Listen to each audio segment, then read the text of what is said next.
Good afternoon, all you awesome people out there. My name is Scott Churchson, alongside Mr. J.D. Walker, Brandon Kaye, and Obi Spencer will be coming back in the near coming few weeks.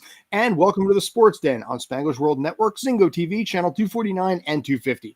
Make sure to download the Zingo TV app on the app stores of iOS and Android. When you download, make sure to rate and leave a comment. Both apps are free. And one more thing, Zingo TV is also available on Google Chromecast, Amazon Fire, Fire TV sticks, Roku sticks, and all smart TVs 2016 and forward. All right, there we go. Got that out of the way. JD, how you doing, sir? I'm doing good. How are you? Not too bad. Not too bad. Ready for Safely in the air conditioning amidst the surface of the sun heat outside. Dude, there is no air conditioning down in this basement right now. You know, the temperature, I haven't looked, but it's probably about 78 degrees down here. I have already made a demand that next year we are having an air conditioner in this place because it is really, really hot and I am uncomfortable as heck. But I'm going to muscle through because you know what? That's my problem and nobody else's problem. But we have big announcements coming down the pipeline. First and foremost, the big thing that came down just recently, and this is earlier today, is that in this case, Serena Williams is going to be calling it a career. After basically at this point, a little over 25 years and 23 titles, many Wimbledon titles in this case here, singles, doubles, across the board, a whole mess of stuff. She is finally saying, you know what, I'm calling it. And I wanted to talk to you a little bit about this. I wanted to get your feels on this. Where does she rank versus, like, say, Chris Evert-Lloyd, Martina Navratilova, and all of the other women's tennis players that have been out there? Where does she land versus everybody else in history? At the top, best tennis player ever. Straight to the point with that. Period. And not best women's tennis player. Best tennis player. Straight up, simple. Straight to the point. Because as far as I'm concerned, she's better than any of the men's players, that have come along as well. I mean, you could make an argument for Nadal being up there with her, but it is, and while Margaret Smith Court does as of now have more majors, where she has 24 and Serena Williams has 23, I put a giant asterisk with that because the majority of those, I believe, or actually not quite the majority, but 11 of her 23 wins were in the Australian Open. She was also, Margaret Smith Court was Australian herself, and most of it, half of her titles came before the Open era.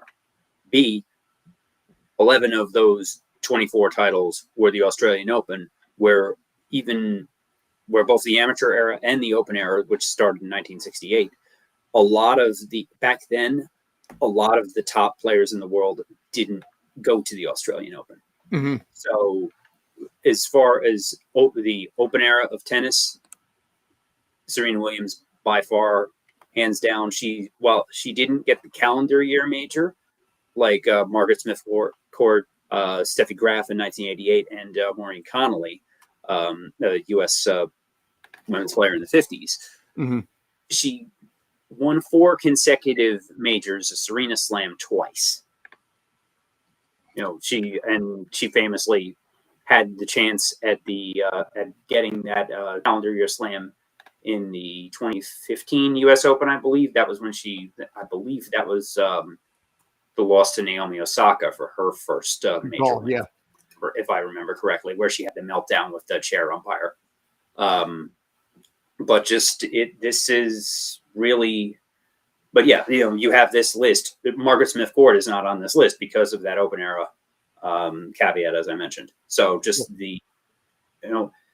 while Navratilova was more dominant at her peak total career, Serena Williams is better than that. Which is interesting because also, in this case, you have Serena and Venus. So the tandem there, I think, in some ways made them initially more famous out of the gate, where they may not have necessarily been as recognizable on their own because the Williams name was constantly blasted. If it wasn't Serena, it was Venus. If it wasn't Venus, it was Serena. Or in some cases, it was both. That drama of having them go head to head in their own finals. Just the unbridled PR, possibilities with something like that. For God's sakes, they turned it into an Oscar-winning movie with Will Smith. So with Serena, which unfortunately nobody's talking about his performance in that movie is because of that Oscar. Well, But, I mean, here's the thing. Yeah, I was say Will Smith had other Oscar issues that have happened of the recent. because of that, unfortunately, nobody talked about him winning the best actor Oscar for that role. I've not seen the movie, but it's been on my list to check out.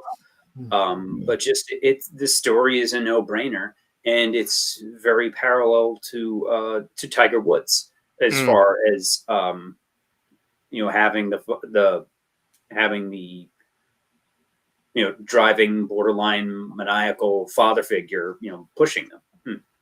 But see, the whole thing about Serena in this case, is that Serena, I think she has a cleaner image than Tiger Woods had, because obviously Tiger Woods had obviously, Venus, the Williams sisters have not had nearly the personal issues, to the extent that Tiger has.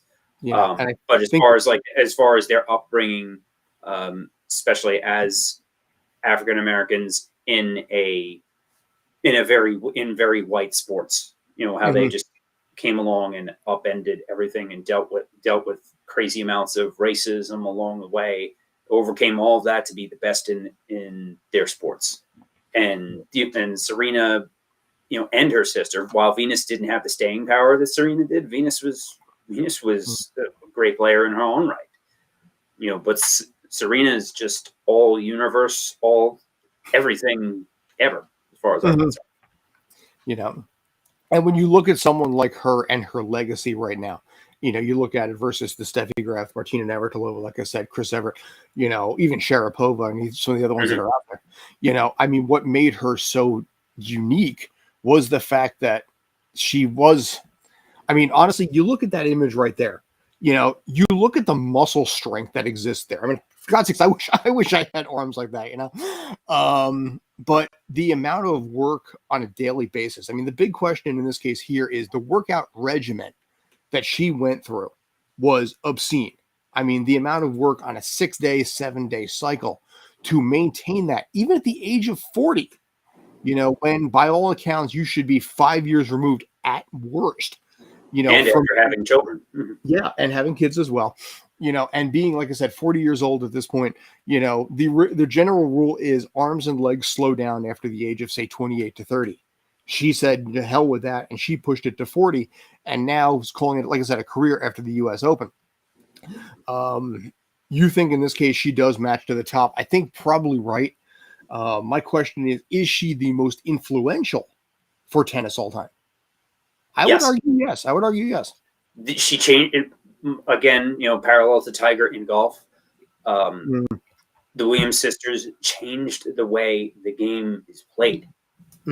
If you think back with Navratilova and Chris Evert, they started, women's tennis players, they weren't women in the sense that they were girls, usually, starting in their, I think Chris Evert was in her first major when she was like 15. But you can't, because of the physical strength that is required, having a teenager competing against players like the Williams sisters and the power that they brought to the game. I'm thinking of a particular Robin Williams bit on this that I, like most Robin Williams sketch cannot quote on this show, under FCC guidelines, but just the game changed because of how, and the players that have come since then are more in their mold, the more athletic types.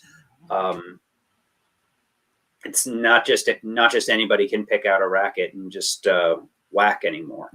You need just like athletes in other sports, they've changed the way the sport is played. I mean, in this case, you're looking at the Wimbledon tennis tournaments. Martina Navratilova is, top of the list with 9, but Steffi Graf and Serena Williams are tied with 7 at this point. But this is, like I said, she went pro in 1995.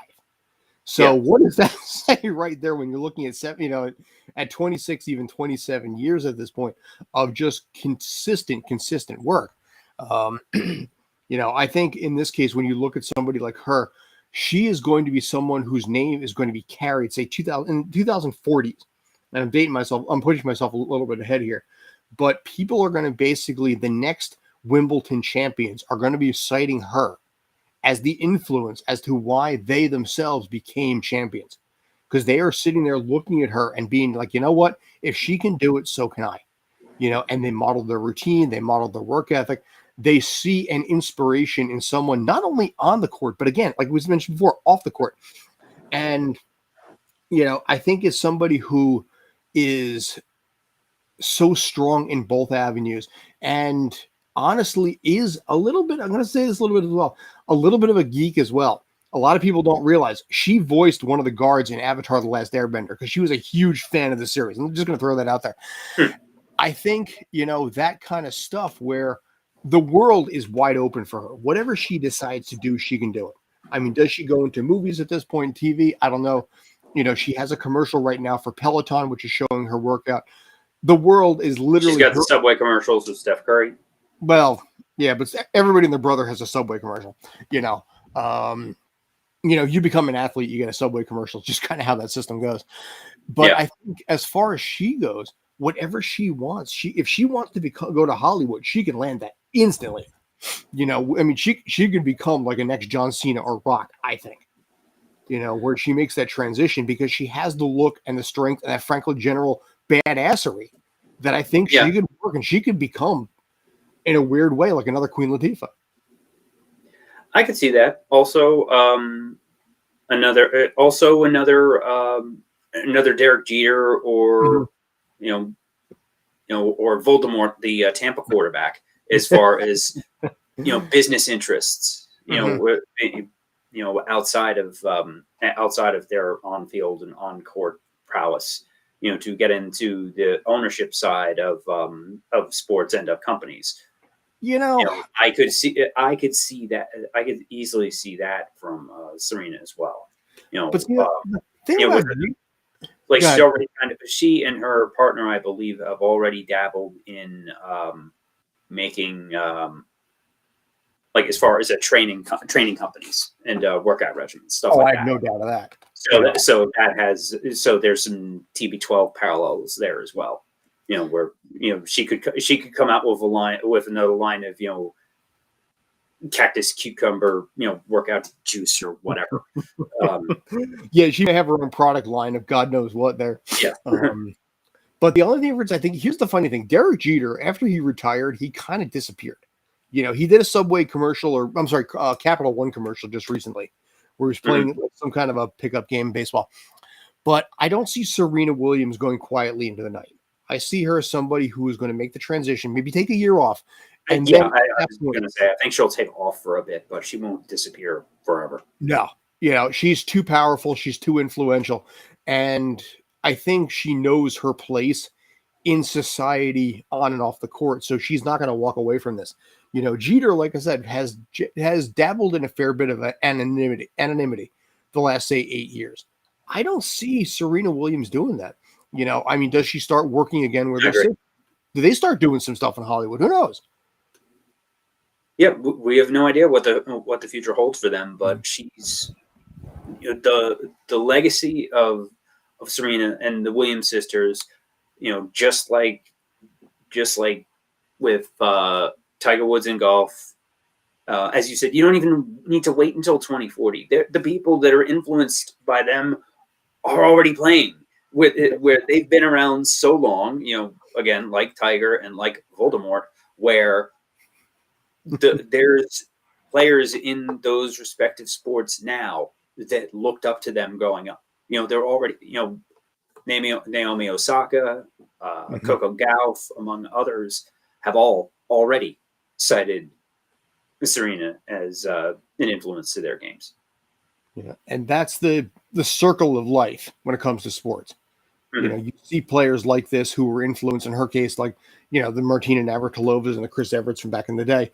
People will cite her, and those people, when they have success, will in turn be cited 20 years, 15 years after that fact. So that's the general cycle of all things sports here. But what makes her, again, unique is the fact that at 40 years old, she can still more than hold her own against 20-year-olds. You know? Yeah. I grunt when I got out of bed in the morning.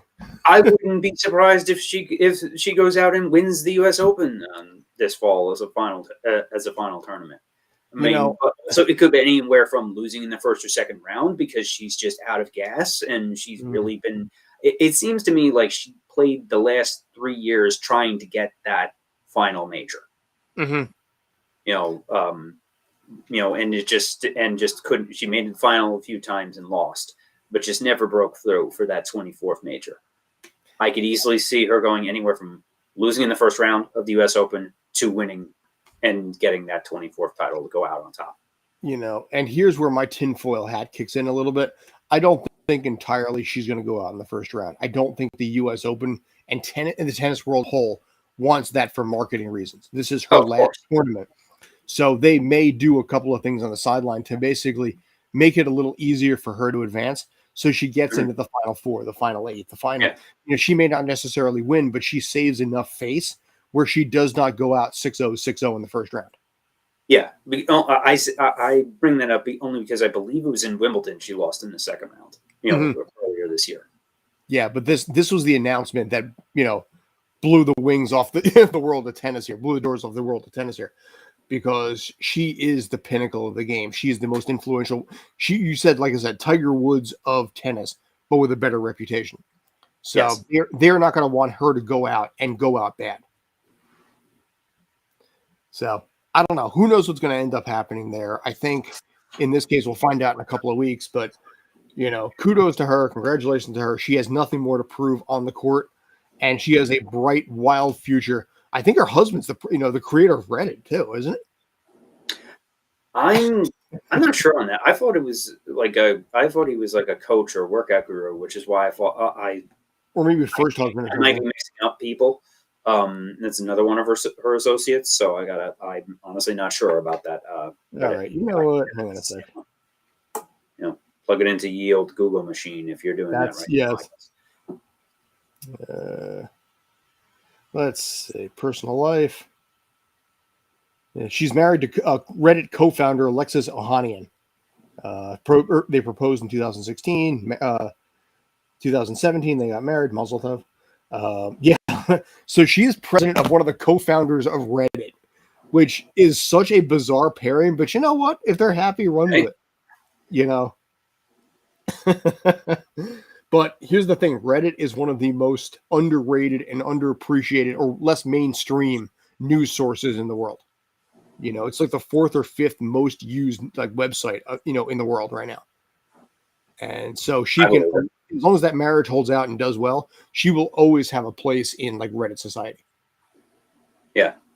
Whether or not she wants a place in Reddit society, that's Reddit society, depending on the corners of Reddit you go, may not exactly be the place you want to be. In certain places, but I'm saying in the tennis world and things like that, yeah. I mean, I think Reddit I personally prefer Reddit over regular mainstream news sources. It is a tool that can be used for both good and evil. Yeah, your mileage may vary. May the odds be in favor, as evidenced by the fact that basically both of us tie into the MLS when it comes to Reddit and everything involved. Switching over to the next subject. Right now, basically talking a little MLS at this point. Hang on one sec. Let me drop that there. Your team currently is sitting in first place overall in the East. My team is currently sitting in second place overall in the East. And I don't know. I give Philadelphia a little more credit as basically their ability to be able to clinch the supporter shield here. I'm hoping that, as far as supporter shield goes, they are still behind LAFC by, I believe, 3 or 4 points in the supporter shield race. And I say good because the supporter shield is a curse, as evidenced by when the Union won the supporter shield 2 years ago. Yes, indeed. So I would like that one in the East. LA can have the supporter shield and the first round loss that comes with it. I haven't looked at the schedules, but I'm hoping that they don't have the ridiculous 3 weeks between games, as befell New England after winning the Supporters' Shield last year, because that is just too long between games, and it's too much rust builds up. So no idea what's going on here. Yeah, but both teams, both Philly and NYC lost tough matches over the weekend with Philly dropping game 3-1 at Cincinnati. NYC, I know they lost. I forget who they played, so you can help me out there. We played basically they lost 3-2 against Columbus, also playing in Ohio that day. Okay. Fought back to tie it at 2, and then Lucas Zelarayan scored a second goal of the game, and honestly just broke the hearts of NYCFC Nation, who has a little bit of concern right now with everything going on because of the fact that suddenly they're struggling to score goals, they're struggling to win, and who knows what's going to happen right now, because that's what happens when you sell off your best player in the middle of the season. For borderline nothing in this case here. Yeah. Like I said, in MLS, for NYCFC losing Tati Castellanos is nothing but tears. For the rest of MLS losing Tati Castellanos to Spain, everybody's just sitting there just going like, yes, finally we get rid of the guy. And he's killing it over in Spain right now. He's scoring hand over fist at this point.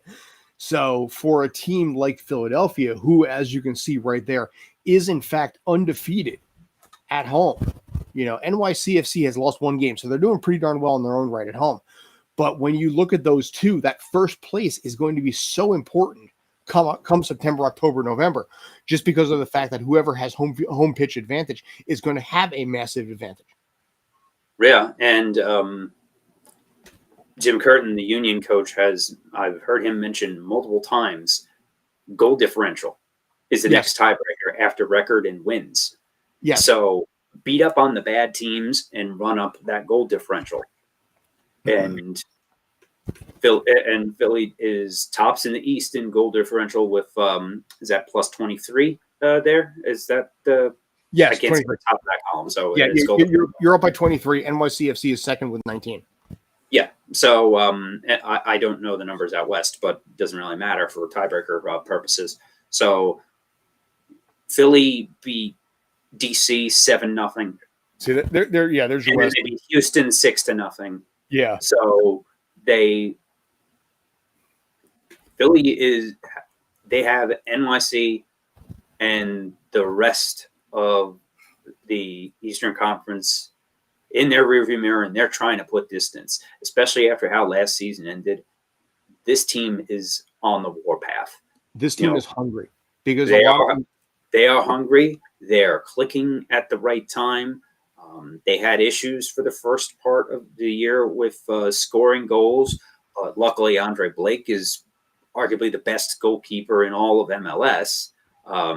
So they were able to. They had a stretch of a bunch of ties, 1-1, 2-2, while the Union were struggling to score goals. Now the Union are scoring goals. You have had Julian Carrazza, Mikhail Ure they've all been playing very well lately.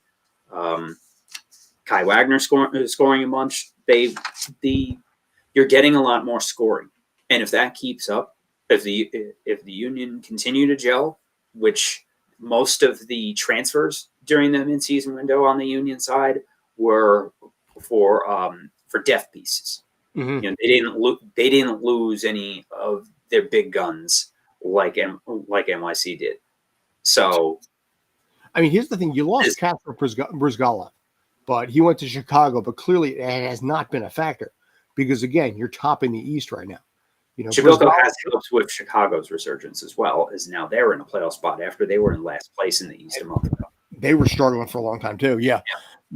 But you look at this team right now, and we talked about the fact the team is hungry.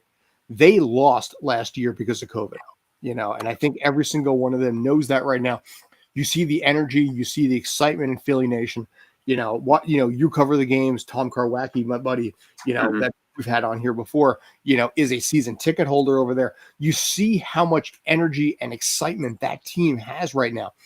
And you look at the rest of the conference and you're kind of asking yourself, is there any team that hold its own against Philadelphia, especially at home? I'm not so sure. The key, I think, is going to be their next game against Chicago. Mm-hmm. As I just mentioned, Chicago has been playing very well. They beat the Union back in June out in Soldier Field. That was Mm-hmm. actually the Union's last loss prior to this past weekend against Cincinnati. So Chicago went from near the bottom of the conference to seventh place in the playoff position.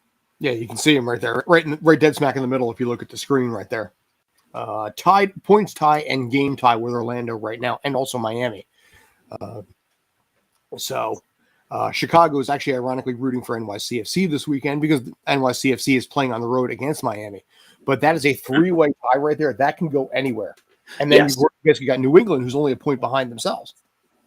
And you have Cincinnati, right, just ahead of them. Mm-hmm. So and Charlotte has there's a big and the clump. same number of points. Yeah, there's a big clump right in the middle there because you have the top four, with Philly, the two New York teams, and Montreal in the top four position, and then you have this big logjam of about 6 or 7 teams trying for 6 or 7 teams going for 3 spots. You have 1, 2, 3, 4, 5, 6 teams with a 3-point differential there. 7 Yeah. with. Yeah, and then you have Charlotte right behind New England, right? Yeah, and then if basically at that point, you got the Red Bulls at 4, so you got a little bit of ground you have to gain to actually be able to get that first home field position right there. But yeah. When you look at, like I said, this is the logjam. This is what always makes MLS interesting. Because every single year when it comes down to something like this, you have that kind of logjam where every point matters, every win matters. And the fact that Cincinnati pulled out the win against NYCFC, pulled out the win against Philadelphia, and Columbus pulled out their win against NYCFC was such a big deal in this case because of the fact they need to hang on as much as possible because you have so many teams coming right up under the wings right there to be able to snap it away. 3 points for a win, 1 point for a tie is a massive difference when that starts to accumulate. NYC has a game in hand as well. Yes, they do. But that's not honestly something that basically they need to focus on right now. They need to worry right now about getting some points here. They need to focus themselves on getting some goals because their goals without Tati Castellanos is very, very, very noticeable right now. And that is a team that, frankly, internally is very worried about what's going to happen there because they're privately not totally sure if Hebert and Talas Magna can carry this, if Maxi Morales can carry this, because they put all of their eggs into the Tati Castellanos basket right now. Can they turn it around? Yes. This is a league that, one goal can turn it around. They had a goal last year against Atlanta, and then suddenly they went on a run where they never lost a single game for the rest of the year. This is the kind of thing that team needs right now. And Philadelphia right now, maybe a little bit as well, because there's a little bit of a sting after that Cincinnati loss. Yeah, there was definitely a bit of a sting with that loss. Blake has been one of the best goalies throughout the course of the year. That was the first time he gave up 3 goals in a game all season. So I do expect them to bounce back. Philly also has been playing teams lately that were not near the top. They beat NYCFC in a crazy game at the end of June. They beat New England, who was not in a playoff position at the time. They smacked around DC and Houston, who were the dregs of the league. They're winning and beating the teams that they're supposed to beat. So now that they're playing they beat Miami on the road last month.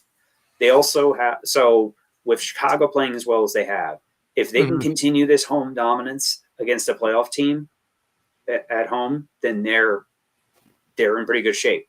I mean, things, as you mentioned, things can change very quickly, but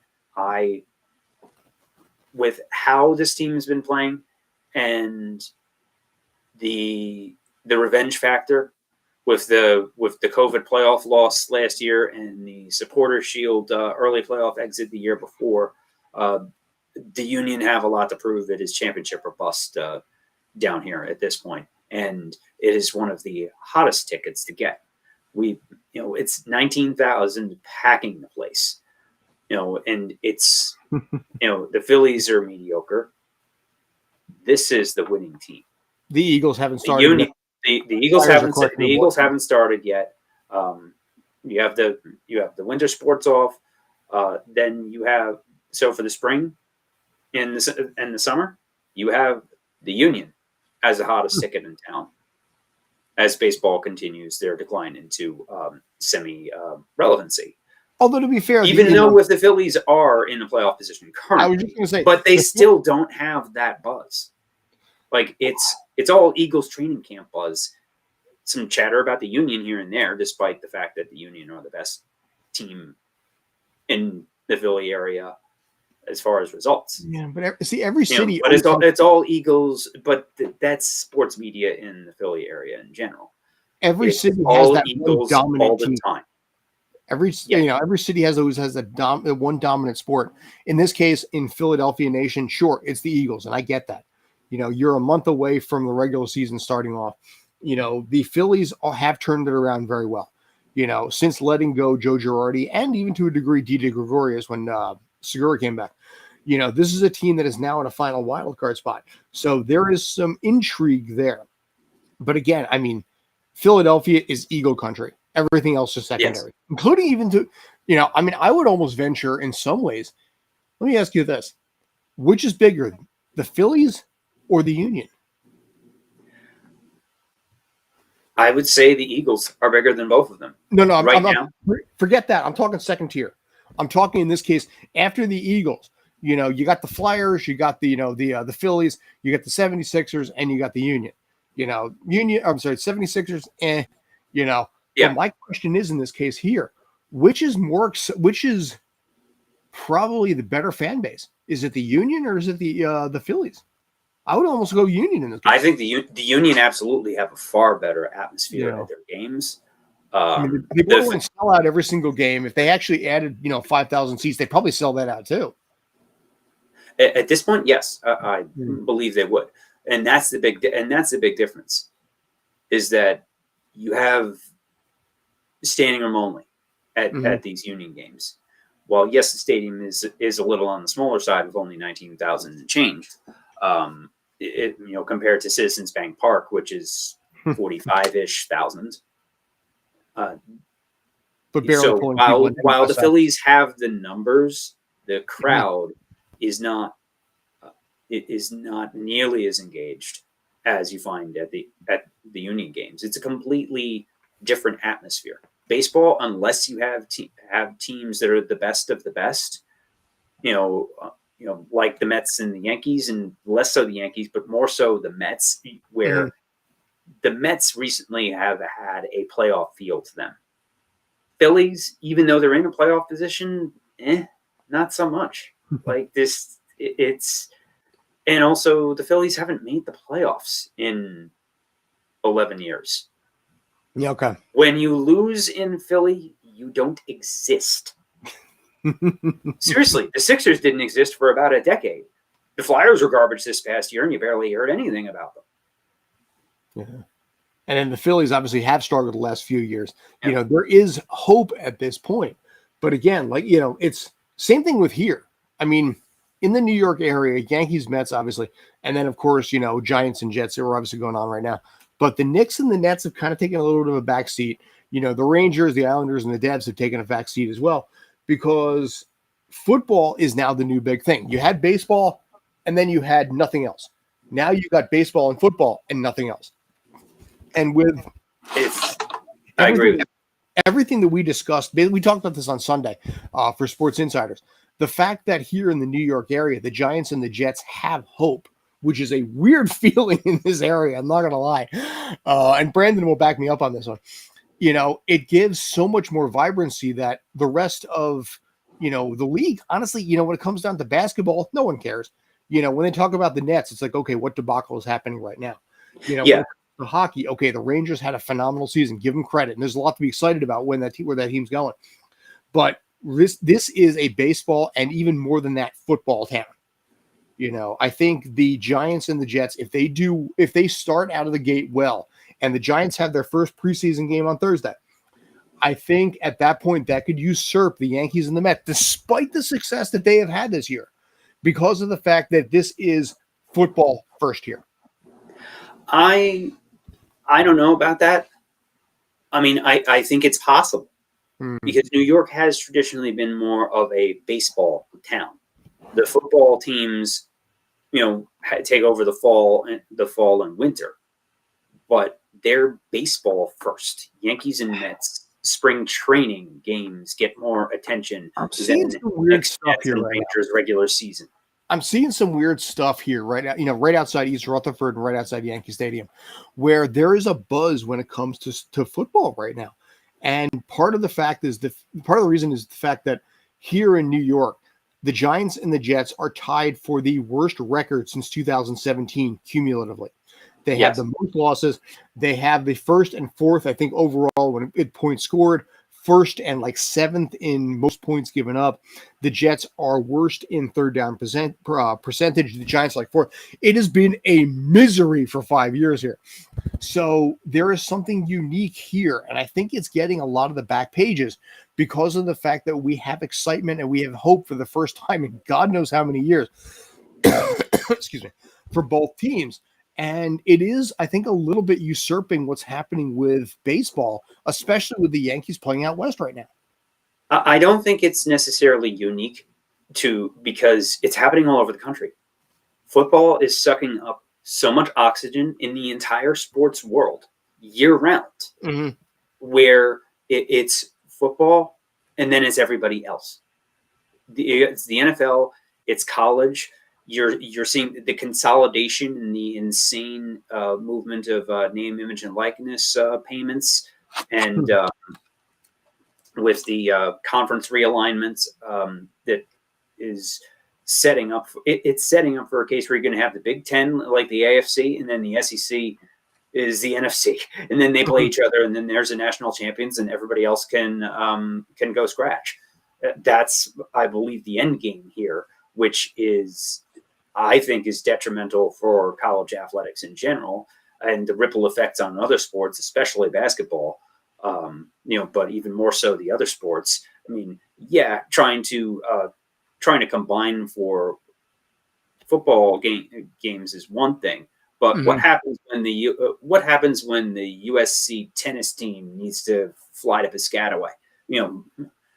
How's that going to work? You're going so. The chasing the football dragon comes at the detriment of other sports that deserve the media coverage, of other sports at these schools, that now have to travel to crazy locations and spend more time traveling, missing class. And it's a multi-billion-dollar industry that only now are the players now starting to get a few bucks out of it. In when it comes to college sports, but that's been an issue for God. Also, the other elephant in the room is gambling. Football is a very easy sport to gamble to. So with the casinos putting as much money into sports coverage as they have been, it's all over. You can't get away from it now. DraftKings, I'm not saying that is necessarily a bad thing. Feel free to sponsor us, but just that's the new way of the world these days. And it's funny because actually one of the commercials was on, I think for maybe it's Betfair. They're talking about the fact that basically they're holding a press conference for a guy who won big money in the first quarter. And that's what makes, this is a page that the NFL took from the XFL, the ability to be able to make bets immediately. And they saw the money that the XFL in 2020 was being able to pull in from being able to predict plays and predict outcomes right from the get-go, right from the starting kickoff. And the NFL looked at that and thought, you know what, we can make some coin off that as well. So this is now, for better or for worse, a betting league, and it's starting to expand into every other sport that's out there. Even tennis. We talked about tennis before. How far does Serena Williams go? Hey, you know what? Yeah. Place your bets on Betfair, on DraftKings. Yeah, and still has one now too. Right, and it's betting is also as casual sports fans fall off due to rising costs of watching, with cable subscriptions and streaming services subscriptions. It's going to, with the changing media landscape, it's going to become a chore for some folks to even figure out where and how to watch games for a particular sport. That's the biggest, I think is the biggest reason why the NFL is as big as it is, because the NFL has led the way as far as TV coverage. The majority of their games are available on free over-the-air TV. And if you can, while I'm not sure about the new Amazon deal, but in all years past, if you're in your local market, even if your local team is playing on ESPN or NFL Network, there's a channel in the local market simulcasting it. So, like, for example, if the Eagles are on Monday Night Football, it's going to get simulcast on PHL 17 or CBS 3 or one of the local channels. So that's how, and they pool their TV money. And it's smart that way too. They've, it's funny because, with people saying for or against socialism, whatever political garbage, the most socialist entity in America is also the most American entity, the NFL. Because how else does a team like the Green Bay Packers still exist? Because of the national TV money, and the rising tide lifts all boats. When they figured that out back in the 60s, and they have stuck to that formula ever since, and that makes the cheapest NFL franchise is $2.8 billion for the Cincinnati Bengals. So in northern Wisconsin, NFL is just so far ahead of everybody right now, as casual sports fans fall off that have their reasons not to pay attention anymore, be they political, not like in the game, whatever. I'm not judging, just, there's people over the past few years that just say, yeah, I'm not into this anymore.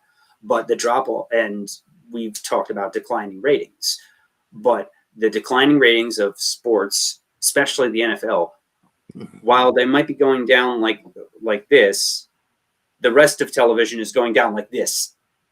Yep. Because of how fragmented the viewing landscape is. So the days of the finale of MASH are long gone. Right.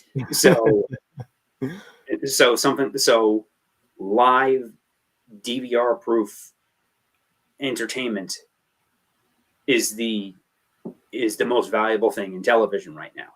What does that mean? Sports, news, and some other live events like the Oscars. And that's about it. But those are more like big, unique events, though. Right. I mean, what makes the NFL work so well is that, to a lesser degree than the Oscars or anything like that, the CMAs or the VR, whatever MTV has, going on, is the fact that you're looking at something like every Sunday for 4 months is an event. 5 months is an event. Right. Baseball, and this is where Brandon, I think, is right. It'll never happen. But I think Brandon is dead right, where if you made the baseball season Thursday, Friday, Saturday, Sunday, you would be able to turn it into an event. And right now it's just a monotony. 162 games plus, 35 some odd playoffs, whatever it ends up being if you go to the World Series, and it loses some of the magic with that. NFL is smart because every single Sunday is an event, and what makes it unique is it's a special weekend together. And that's the strength week after week, year after year. And this is something that hurts every other sport that's out there. Yeah, and college football is the same way. Where people will drive for hours to go to an Alabama LSU game, and everyone is a giant tailgate event. NFL's, where while it's different, depending on whether you're in the South versus the Midwest or whatever, Big Ten, SEC, Pac-12, wherever, but having a big event every week, like you said, 100,000 people. College basketball also fits into that. And 30 games a year versus, while you don't have the tailgating culture, obviously, fewer games gives you quality over quantity. Quantity is becoming an issue for baseball, and frankly for the NBA. And for entertainment as a whole. You know who the best teams are after about 50, 60 games in the NBA. Well, see, the problem is too, when the players don't even want to play in half of it. Well, here's the problem. I'm going to get on my soapbox for a minute here. The quantity problem exists across all entertainment. Because now at this point, I mean, you go back 20, 30 years, you had, your primetime stuff, a couple of cable stations, things like that. Now you have so many streaming services, plus your cable, plus your primetime. There's so much more content out there that it is so much more about quantity versus quality.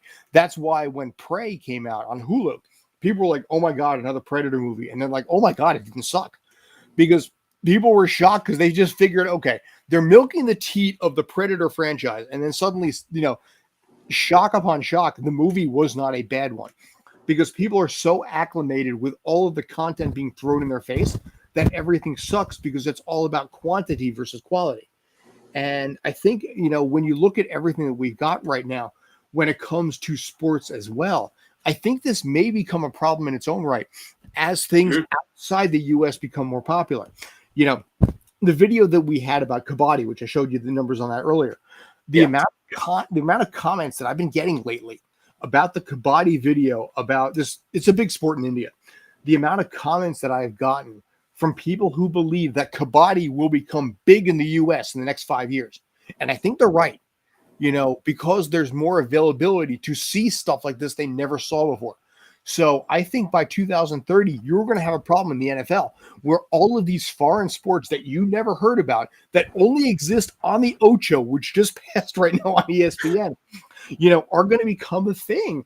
And the NFL, who knows, may have a challenge right now with Pesa Polo or running with the Bulls or any of the bizarre stuff that exists everywhere else in the world that you're never going to see. Cricket. I mean, cricket and rugby have no place in the U.S., but they might in 7 or 8 years.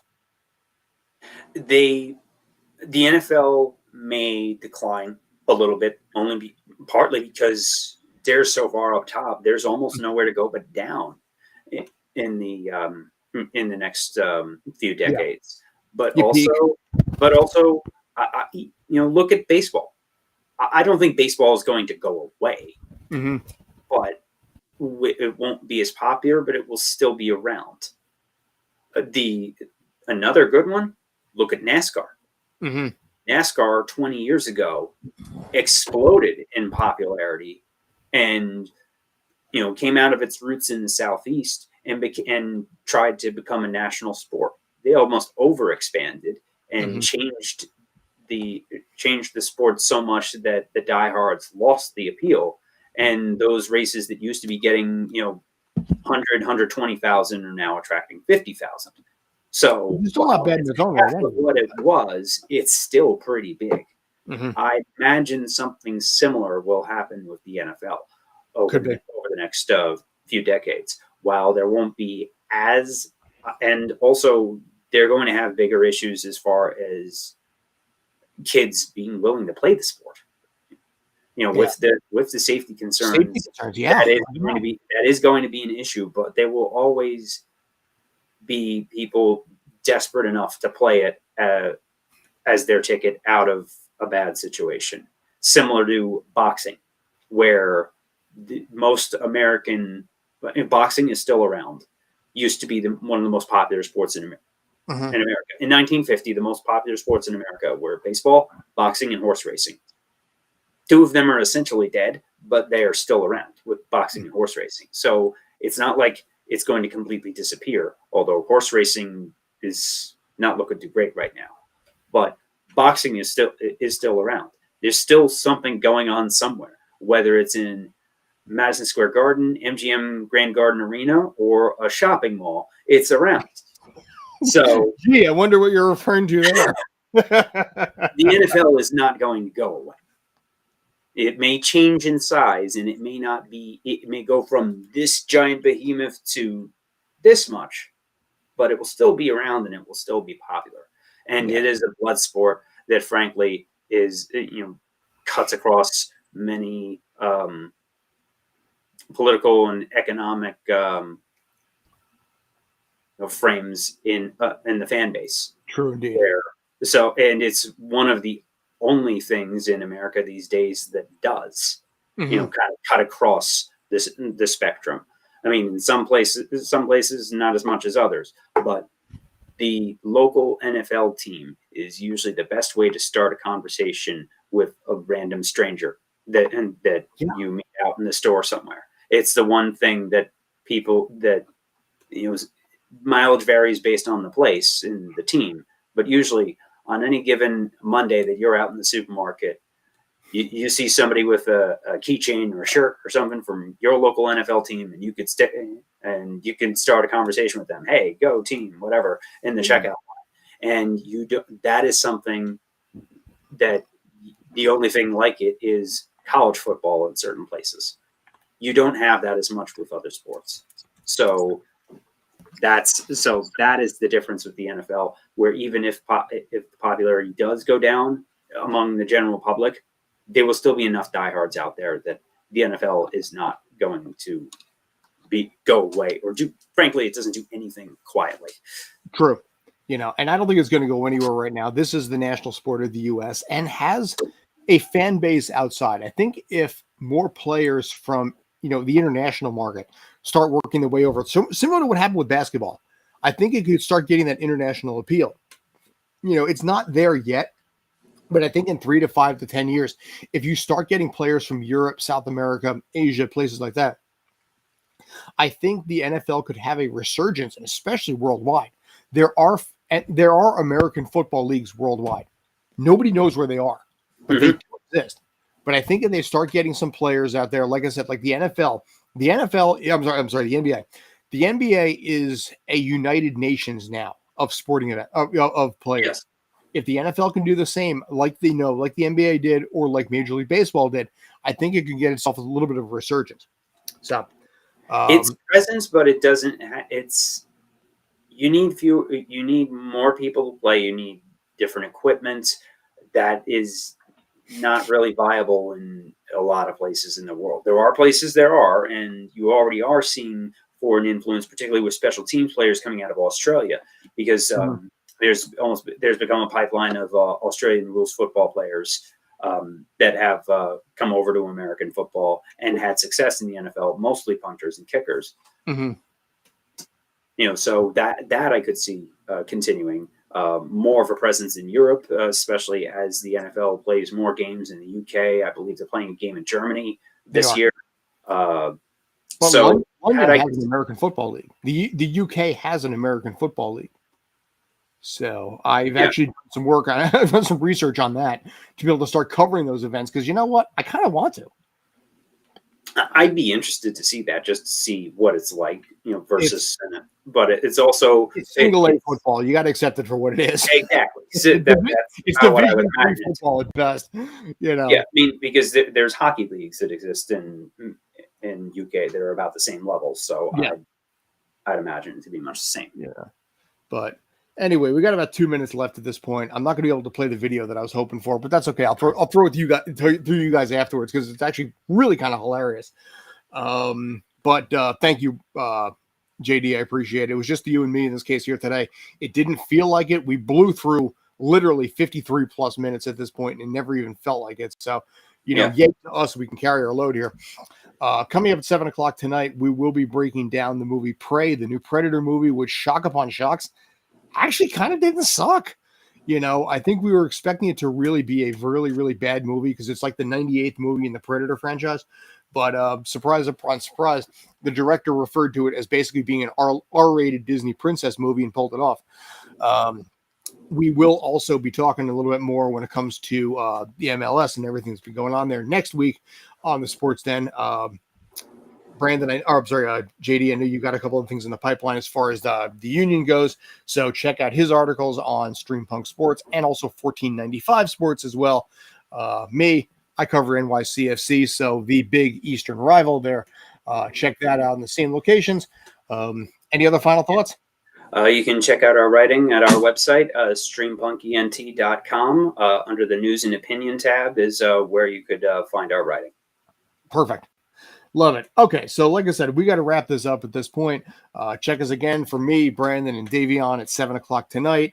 for Streampunk. Streampunk Cinema is the name we're probably going to be going with on that point. Talking about that, talking about Bullet Train, talking about the passing of Olivia Newton-John. And dear God in heaven, I cannot believe I'm actually saying this. We are going to be discussing the Pac-Man live-action movie, which apparently is really a thing. Oh God, do I have some words to say? They're making a Pac-Man live-action movie. Okay. Yeah, and I have so that'll be Tales from the Film Set tonight as part of the Streampunk Entertainment umbrella. Yeah, I have some words that will probably not be FCC compliant on that one, because God, I mean, they looked at Sonic the Hedgehog and thought, what other video game characters can we turn into a movie? And there we go. Anyway, thanks as always for tuning in. I appreciate it. Thank you, Mr. JD Walker. I appreciate you for everything coming in. Next week, like I said, Brandon should be back. Obi should be back. It'll be the four of us. And we're going to crush it. Take care. Stay awesome. Be good. There we go.